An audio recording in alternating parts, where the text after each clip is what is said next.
Yo, are you tired of looting in an open world looting game? Fuming at the mere sight of all those vibrant textures? Some other question? Well then, quit playing and try some anger management. But if you've been recently diagnosed with pyromania and you need an outlet, this tutorial is not for you either. You should probably seek some help also. Yes! But if you like challenges, this is for you. I mean, you should probably still get some help, but hey, let's just have some fun, I guess. Behind me, I have the wacky items used for burning down the map, ranked from worst to even worstest. And if you disagree, no. Part 1, the tools of the trade. Ovens. Fuck. Ovens. Well, they can explode. I found in my testing it takes a long time to bust. Must be nice. And sometimes the fire burns out before spreading. And after the power shuts off, it needs a gasoline huff in order to work. So while viable to do, there are much better options.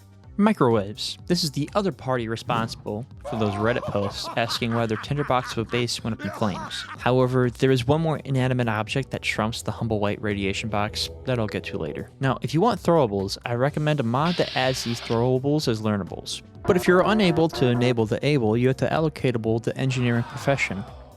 But the engineering profession is the best piece of superb profession to take. Like, why would anybody take this amazing trait? Whoever picks it is a smart person. Molotovs and aerosol cans. They can hit harder than a thick Gandhi quote, are simple to brew up in a kitchen, and can be thrown around like a kid's tantrum at a Target self-checkout.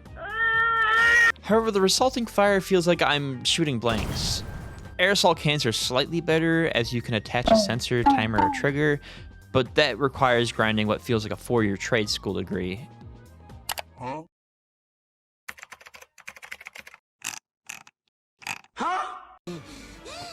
Why? And for some reason, all survivors of the zombie apocalypse in America during July have seemed to eaten all the sparklers required for them.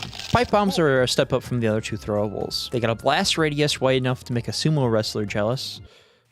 Why the fuck did I write that? And can send a zombie or yourself to the Shadow Realm. But why aren't they higher? Because they require Skyrim fetch quests to retrieve all the materials just to make one. Featured in such accredited settings as war crimes and an Australian YouTuber's house, firebombs show that they're the best throwable for fire damage. They're a direct evolution to Molotovs, and they wipe the floor with the other two throwables. They're like the older brother who got a hold of the Communist Manifesto and took the completely wrong lessons from it. Barbecues are the fire spreader, if you have a shit ton of cookable food and fuel. They can create what I can only assume is God's wrath, like the other appliances can, but unlike them, it can be moved inside and outside. No need for a generator, just keep the fuel flowing, which is the only thing really holding them back. And I forgot to mention, for every appliance, there needs to be an abundance of burnt cookable food. For my testing, which, much like everybody else's first time playing this game, did not go well. Come on, explode.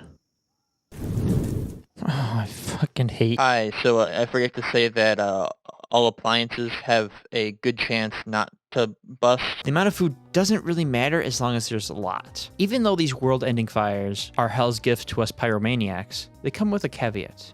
If set outside a house, the fire will only sometimes reach the inside, and usually will just burn the outside. This church, right next to this initial burst of flames, only burnt the outside of it. The inside is so raw, it could probably appear on a Kitchen Nightmares episode. What a mess. It's raw. It's almost like you got to stick your knife in it to kill it. I mean, the thing's still fucking moving. However, I neglected to mention the best of the tools, and that's these handsome fellas right here. Zombies are like moths. They're attracted to fire, they'll get caught in that flame, and as they shamble about, will spread their passionate love to their surroundings. Seriously, no one spreads fire more efficiently than these brain-dead hicks. Part 2, the one out. And now for something completely different. Now, as they say, sky's the limit. And that sky delivers its wet limit often. But as Americans, we have the option, nay, the obligation, to shatter our limits. God? Or you could just turn off the rain in the sandbox menu, or just wait it out. Part 3, the plan. So generally, you're going to want to make as many firebombs or any other throwable as you can. Use them sparingly, only to restart or start a fire. Don't blow your load too early, come on. Now, keeping in line with this game's aim for realism in a zombie apocalypse, cars are naturally impervious to fire, so use them as safe spaces and storages. Then, try to relocate as many charcoal grills and cookable food. Now, zombies may be a little hard to gather in this game. Just a little, just a smidge, just a tiny bit. So, strategy.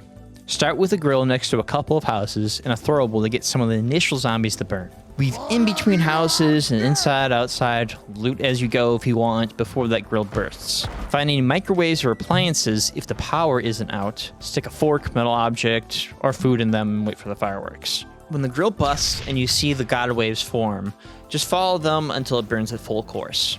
And presto, you just ruined one of the points of this open world looting game. Of course, if you're an eagle-eyed viewer, it ain't the entire map. I feel like I don't really need to spell out how to burn a forest or burn one house in a cornfield. I would rather think you viewers are smarter and cuter. And so, Lucas. Now for the $1 million question, why do this? It's more of like a change of gameplay with, get this, an end goal in mind. Whoa, end goal? Project Zomboid on a Venn diagram? Those two wouldn't be connecting. Those two would be as far apart as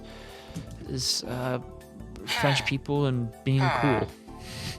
Okay. Well, on that note, good evening, good night, good morning, good day, good. I said night. Nice.